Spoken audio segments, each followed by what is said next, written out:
Every day was the best day of riding I've ever had. And after about day 7, because it was sort of like I guess a crescendo, it'd get better and better and better. And day 7, I'm like, all right, Phil, what are you going to do now?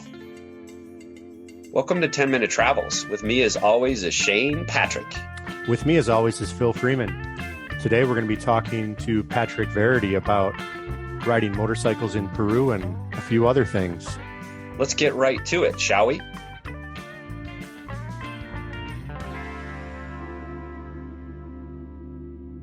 And it was a highlight. When you started working through your first few gears of the day, what would go through your mind? Clutch, brakes, nothing. This is a very simple mind. I don't think very much was going through it. Stay upright. What did you see during those 12 days that you would go back to always just think, wow, that was scary, or wow, that was beautiful? Every day was the best day of riding I've ever had. And after about day 7, because it was sort of like a crescendo, it'd get better and better and better. And day 7, I'm like, all right, Phil, what are you going to do now, bitch? Because it can't be better than what we just had. But it was. Every day that we stayed there we could have stayed there for 4 days and done little rides. Like, there is so much riding to be had there. We saw so many roads that we didn't go on that just looked like skin tracks in the mountains. I mean, just going straight up. Mostly gravel, but my gosh, what an amazing place. I was amazed by how friendly the people were. And this might be a reflection on me, but God, there were tons of beautiful women there. It was amazing. Yeah, it doesn't matter, but I noticed. Beautiful people. Beautiful people. Exactly. Thank you. Shane? Yeah, I mean, I agree. They definitely, their go-to facial, their resting state is a smile. And, like when you're up in the Andes in Ecuador, for instance, the people are pretty dour, and up high in Peru, they're just smiling. What was the most dangerous thing that you saw or experienced while you were riding? Every freaking day. What was the most dangerous thing? My biggest concern, and this is my issue, I was always worried about other people's safety. If I saw one of us making a bad choice, I would freak out. But one thing I noticed done before in terms of riding scared, because every corner there could be, whatever, llamas, donkeys, horses, a jackass, anything in your lane coming around a corner. So I was riding a little nervous, but I think that was good. You got to. I could tell that you and Shane had a lot of experience with that kind of riding, because you guys were super comfortable with it and made it smooth. I was not riding smooth at all the whole time. I was riding safe, and I think that was just me being nervous. I'm a nervous Nelly. What about you, Shane? What was the most memorable experience, whether it was a high, low, or danger or other that you remember? Well, one that sticks out is coming around the corner and seeing one of our bikes down. And what flashes through your mind is, how bad is it? Check the mirrors. Do I have traffic I need to deal with? What do I need to do for the team? I stop the bike. The person on the ground gets up, so he's ambulatory. That's great. People help him stand the bike up, and off we go. But that sticks out, because it was just that 1/2 a second where he let his guard down. You're constantly reminded that you can't happen there, what the conditions were, and why he went down.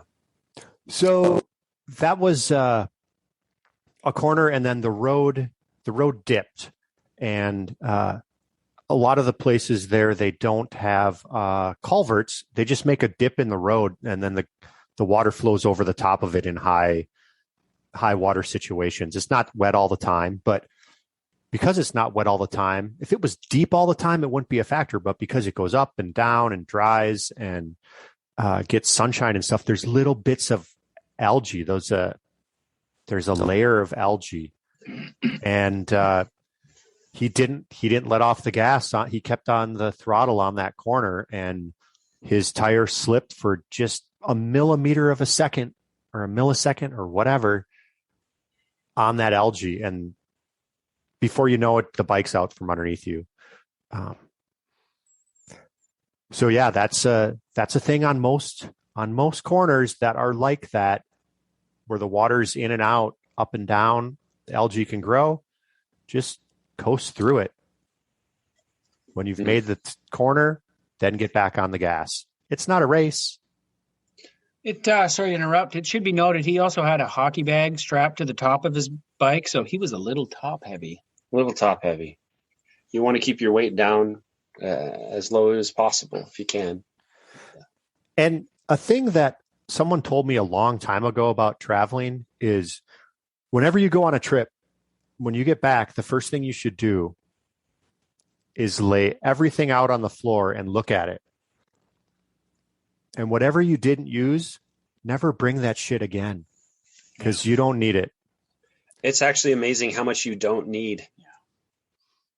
Yeah, I mean, Phil, your luggage was lost on one of your guest trips, and you pioneered a new way of traveling by just strapping a roller bag onto the back of a motorcycle. Situation. I'm pretty much sure I'm going to write a letter to Samsonite and ask him if they want to get into the motorcycle travel business, because that was awesome, especially when we were in 4 inches of grapple trying to get across these streams and muck, and I was just rolling it. Oh, I was jealous. I was carrying all my bullshit. You had wheels. What was the most dangerous thing, personally, that you saw while you were riding? There's a thing called parallax. And basically it's what it comes down to is distance and perspective.